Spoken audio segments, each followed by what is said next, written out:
haatana Qardho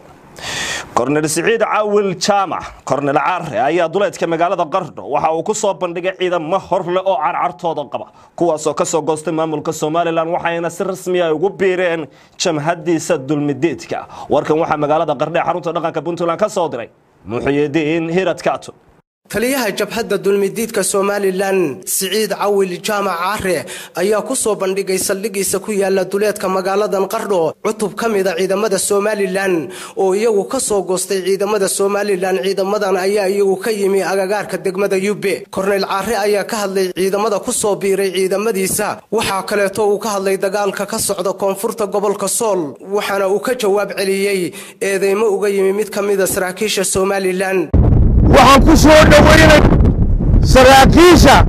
ciidanka qaranka ee bariga Sanaag oo cutub ciidan loo yimi oo ku dawlado walaalaha waan ku soo dhaweynayno oo qaadan kari waaya cadaalad darrada ka jirta dalka Soomaaliland ee ay sababeen systemka maanta ka yimaadeen dagaalka ka socda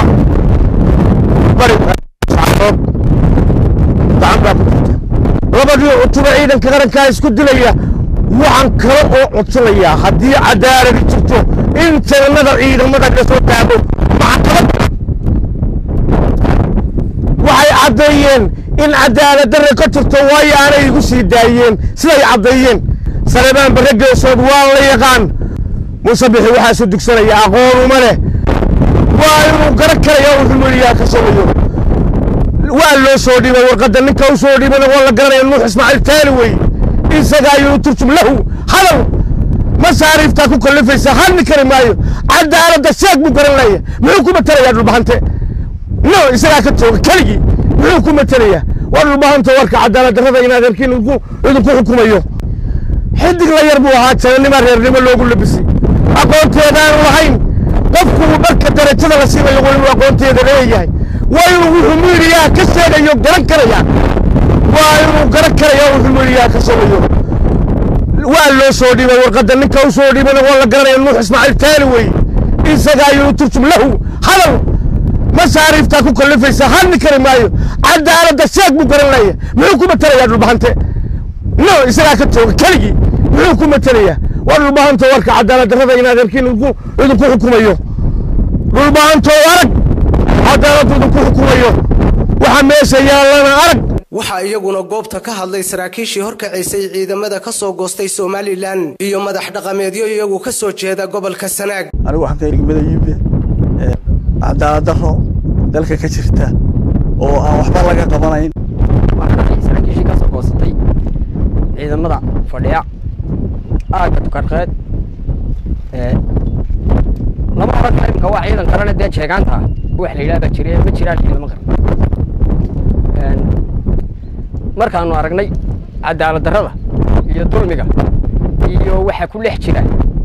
aanu adkaysan weynay waanu iskaga nimi anigu waxaan ahay muqaasha gobol Sanaag markii aan arkay dulmiga jira ee ay ku dhaqmayso jeegaanta ee ummadda kula dhaqmayso maxad mar dhaqameed aan dhaafay oo shicib dhaafay oo caburinta leh oo xukun xumada leh markii aan arkay oo adkaysan weynay waxay ka liftay inaanu ku biirro dacayado badan bay fidiyeen waxay yiraahdeen qaar baa waashay oo cararay ilaahayna ma waalin waxay hebel way caayay oo yiri waa bay sahaynay taasaan ka leeyahay ninkii afkiisa xumeeyay bay u taala talada qaar bay nagu la socdeen nimanka hadlaayay ee ka hadlaayay gobol Sanaag ma waraadkii soo qaadi waayay وورا دمبان يدو صادر أمس. محيدين هيرت كاتون تلفزيون SBS مقالة قردو.